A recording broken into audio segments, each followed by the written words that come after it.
I think Chase should have stopped cashing, not cashed them at all. By the time they were done, the bandits bamboozled over 10 grand. Then the bank denied the family's fraud claim and went after them for the money.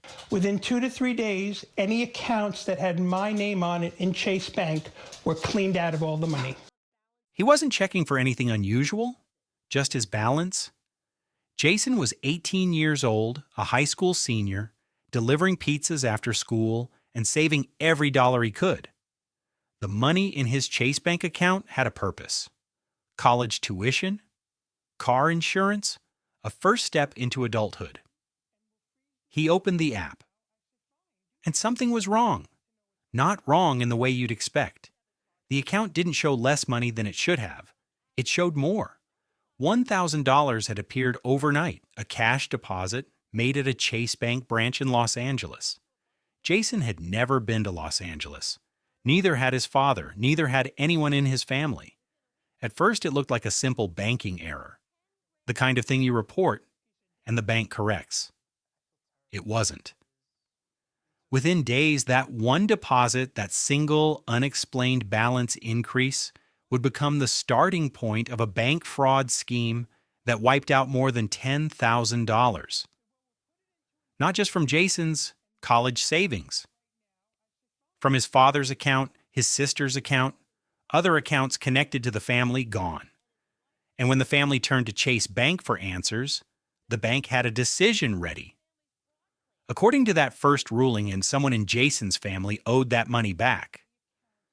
I think Chase should have stopped cashing, not cashed them at all. By the time they were done, the bandits bamboozled over 10 grand. Then the bank denied the family's fraud claim and went after them for the money. Jason wasn't chasing anything extraordinary. He was 18, a high school senior, working evenings and weekends delivering pizzas, pocketing tips, and doing the quiet, unglamorous work of saving money, dollar by dollar.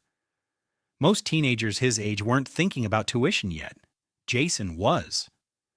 Every shift he worked had a destination: community college fees, car insurance, basic living costs once he graduated. He wasn't saving for a vacation, he was saving for a future. His Chase debit account was simple: modest deposits, small withdrawals, a balance that moved slowly, steadily upward, nothing flashy, nothing suspicious. The account was connected to a broader family banking profile through Chase. His father's account was linked. So was his sister's. She was already in college. There was another account tied to a family member in Florida. It was the kind of financial setup millions of families use without thinking twice. Practical, convenient, trusted. The activity across those accounts was completely predictable. Small deposits coming in, small amounts going out. Balances that reflected real life, not wealth, but effort. Jason's account, in particular, told a straightforward story. A teenager working hard, spending carefully, preparing for what came next. That story was about to be rewritten. Not by anything Jason did, not by any mistake he made. It started with too much money, not a missing transaction, not a declined payment. More. Jason opened his Chase Bank mobile app, routine, unremarkable, and checked his balance. The number was wrong, higher than it should have been. By exactly $1,000. He looked at the transaction record. Cash deposit, Chase Bank branch, Los Angeles, California. Jason had never been to Los Angeles. Not once. His father hadn't either. No one in the family had any connection to that branch. None. For a moment, it looked like a simple banking error. The kind of thing that happens and gets quietly corrected, but something felt off. His father contacted Chase Bank immediately. He asked for two things: freeze the account, open a fraud investigation. The family believed they had moved fast enough. They hadn't. Investigators would later determine that by the time that deposit appeared on Jason's statement, the criminals were already deep inside the operation. The card data had already been stolen. The plan was already in motion. The deposit wasn't the warning sign. It was the signal that the scam had begun. The family thought they were reporting a banking anomaly. What they were actually looking at, without knowing it, was the opening move of a carefully engineered fraud. The criminals hadn't slipped up. They had started. Before we go further, if you have a bank account, a debit card, or a family member who does, this story directly concerns you. Help get this warning out. Like this video. Subscribe so you don't miss cases like this one. And leave a comment, have you or someone you know ever found an unexplained deposit in your account? If you have a parent, a grandparent, a younger sibling, or anyone in your life who trusts their bank without question, share this with them. Because Jason's family trusted their bank too. To understand what happened next, you have to understand how Jason's information was stolen in the first place. He never handed his card to a criminal, never responded to a suspicious email, never gave his PIN to anyone, and yet someone had both. Investigators believe Jason's debit card was compromised through a method called card cloning. It's more common than most people realize. The tools criminals use are small, discreet, designed to be invisible. A skimming device attached to an ATM, a compromised card reader at a point-of-sale terminal, a hidden reader placed over the slot at a gas pump. These devices do one thing.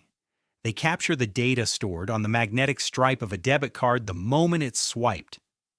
Card number, expiration data, everything needed to duplicate the card. PIN numbers are captured separately, sometimes through a paper-thin keypad overlay placed directly over the real keypad. The customer presses their PIN as usual. The overlay records every digit. The customer feels nothing unusual, suspects nothing, walks away. And somewhere, on a device no one noticed, their banking credentials have just been copied. Once criminals have both the card data and the PIN, they create a cloned debit card. To the human eye, it may look different. But to a bank's computer system, it looks identical to the real card. Every transaction processed through that cloned card appears legitimate, appears authorized, appears like the account holder is the one spending. Investigators never publicly identified exactly where or when Jason's card was compromised. A gas station, a store terminal, an ATM he used without a second thought. It could have been anywhere. But once the criminals had what they needed, Jason's account was no longer just his, and the next phase of the scam was ready to begin. The $1,000 deposit had done its job. Jason's Chase bank account now showed a balance just above $1,000. To any bank teller processing a transaction, that account looked funded, looked active, looked normal. That was the point. The criminals arrived at a Chase branch. Not Jason's branch, a different one. They presented a payroll check. The check was counterfeit. But it didn't look counterfeit. It was constructed to pass. The amount written on it was $995. That number wasn't random. It was calculated. The account showed just over $1,000. The check was written for just under that amount. The balance appeared to cover it comfortably. The teller reviewed the transaction. Valid account number. Valid credentials tied to the debit card on record. Sufficient funds to cover the check. Nothing flagged, nothing hesitated. Cash was counted out and handed over. In that moment, the scam was working exactly as the criminals had designed it. The deposit had made the account look legitimate. The check amount had been chosen to avoid suspicion. The credentials, stolen from Jason without his knowledge, had passed every verification the bank ran. A counterfeit check, cashed without question, and the criminals were already moving to the next branch. One branch would have been risky. 2 branches, manageable. But the criminals didn't stop at 2. They moved across the West Coast, branch to branch, city to city. Each stop a new transaction. Each transaction another $995. This was not impulsive. Banking fraud detection systems are built to catch patterns. Repeated withdrawals at the same location, unusual spikes in a single account's activity, multiple transactions within a short time window at one branch. The criminals understood this, so they distributed the risk. Each branch saw exactly one transaction tied to Jason's account, one check, one payout. Nothing that looked like a pattern on its own. No single teller saw the full picture. The branch in one city had no visibility into what had just happened 2 cities over. The fraud monitoring system was watching, but it was watching for repetition in one place. The criminals gave it variety instead. By the time the system began connecting the dots across multiple locations, the operation was nearly complete. The alerts triggered too late. Branch after branch, check after check. The total climbed quietly. 2,000, 4,000, 6,000. The family still believed the account had been frozen, still believed the bank was investigating, still believed the damage was contained. It wasn't. The criminals had already moved through most of their targets, and by the time anyone realized the full scope of what was happening, the money was already gone. The family thought the account was frozen. They had made the call, they had reported it, they had done what you're supposed to do. It wasn't enough. While Jason's father was on the phone with Chase Bank, the criminals were already finishing what they had started, branch after branch, check after check, $995 at a time. The operation didn't pause for fraud alerts. It didn't slow down for investigation requests. It had already been designed to outrun both. The total climbed past 2,000, past 5,000, past 8,000. Each transaction processed cleanly, each check accepted without hesitation, each payout handed over in cash, real cash, that left the building and never came back. By the time the counterfeit checks were finally flagged, more than $10,000 had been withdrawn from Jason's account. $10,000 earned in tips, saved in small amounts, built over years, gone in days. The family still didn't know the full scale of it yet. They were waiting on the bank, waiting for confirmation that the freeze had stopped the damage, waiting for the call that said, "We caught it in time." That call never came, because the criminals had already finished. The account was empty long before anyone at Chase fully understood what had just happened. When Chase Bank finally identified the checks as counterfeit, the family expected one thing: a reversal, an acknowledgement that fraud had occurred, a correction. What they got was something else entirely. The bank processed the counterfeit checks as unpaid items, not as fraud, not as theft, as debt. Each check, every $995, was deducted directly from Jason's account balance. The reasoning, from the bank's internal perspective, was mechanical. The money had been paid out. The checks had not cleared.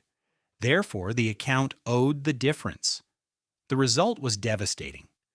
Jason's account, the one built from pizza delivery tips and careful saving, now showed a negative balance exceeding $10,000. Not zero. Negative. As though Jason himself had spent money he never had. As though he was the one who needed to pay it back. The victim had become the debtor. That shift, quiet, automatic, entirely internal to the bank's accounting system, would set everything that followed into motion. Because a negative balance of that size doesn't just sit there, it triggers something. And what it triggered next would reach far beyond Jason's account. Jason's account was not the only one at risk. It never was. The family's accounts were linked under the same Chase banking profile: his father's account, his sister's. Other connected accounts within the family, convenient, practical, the kind of setup millions of families rely on, and in this case, catastrophic.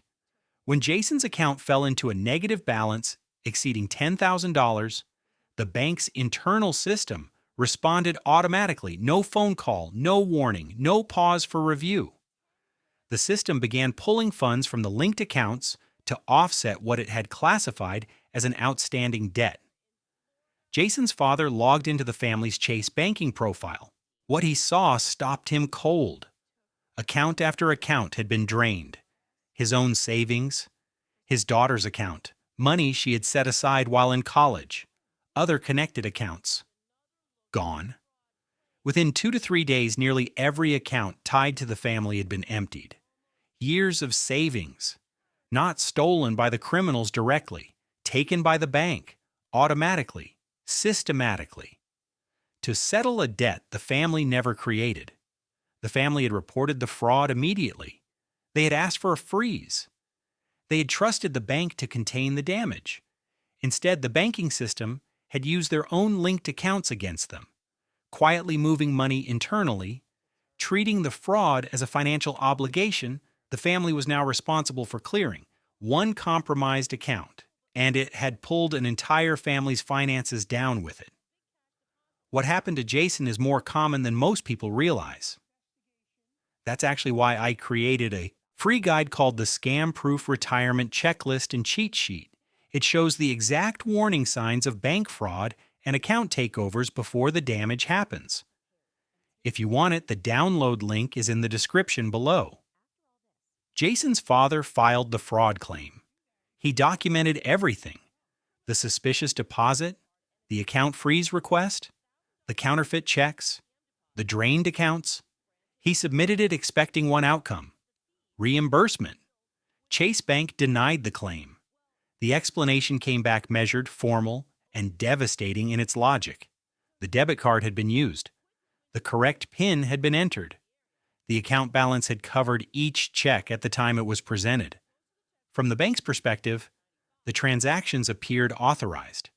Not fraudulent. Authorized. That word carried enormous weight.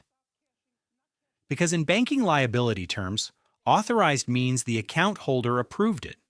Authorized means the system worked as intended. Authorized means the bank may not owe you anything. The family was now in a position that thousands of fraud victims find themselves in and never anticipate. They had to prove a negative. Prove that Jason, who had never been to Los Angeles, who had never presented a single check, who had been working a pizza delivery shift while criminals emptied his account, proved that he had not done this himself. The case, as far as Chase was concerned, was closed. The family had reported fraud. The bank had investigated. The transactions had appeared legitimate. Claim denied. For Jason's father, that ruling wasn't just a financial setback. It was a wall. And standing behind it was every dollar his family had lost, and no clear path to getting any of it back. Within 2 to 3 days, any accounts that had my name on it in Chase Bank were cleaned out of all the money. When the bank closes the door, sometimes the only option left is to make noise. That's what the family did. They contacted a local television consumer investigation team. Reporters who covered exactly this kind of story: ordinary people, institutional decisions, and the gap between the two. The journalists reviewed everything: bank statements, transaction records, the fraud claim, the denial. They examined the timeline, the deposit, the check cashing operation, the linked account withdrawals, the bank's initial ruling. Then they contacted Chase Bank directly. Within approximately 1 week of that media inquiry, something shifted. Chase Bank re-examined the case, and this time the outcome was different. The bank reversed its decision. Nearly $10,000 was returned to the family. The negative balances were cleared. The funds pulled from the linked accounts were restored. The money came back. The bank also indicated that internal check cashing procedures had been reviewed and adjusted following the incident. Whether those changes would prevent the same scam from happening to someone else, that remained an open question. But for Jason's family, the immediate crisis was over. There is one thing fraud investigators consistently say about cases like this: watch for the deposit that shouldn't be there. A balance that increases without explanation. A small transaction from a location you don't recognize. A number that looks slightly off. Because the criminals in this case didn't announce themselves. They didn't send a warning. They sent a deposit, $1,000. Sitting quietly in a teenager's college savings account. A gift that wasn't a gift. A balance increase that was actually a countdown. Jason did everything right. He worked, he saved, he reported the problem the moment he noticed it. And it still happened. That's what makes this case worth understanding. The threat didn't come from carelessness. It came from a system that was exploited carefully, deliberately, and by people who understood exactly how it worked. The money was recovered. But the trust? That was harder to get back.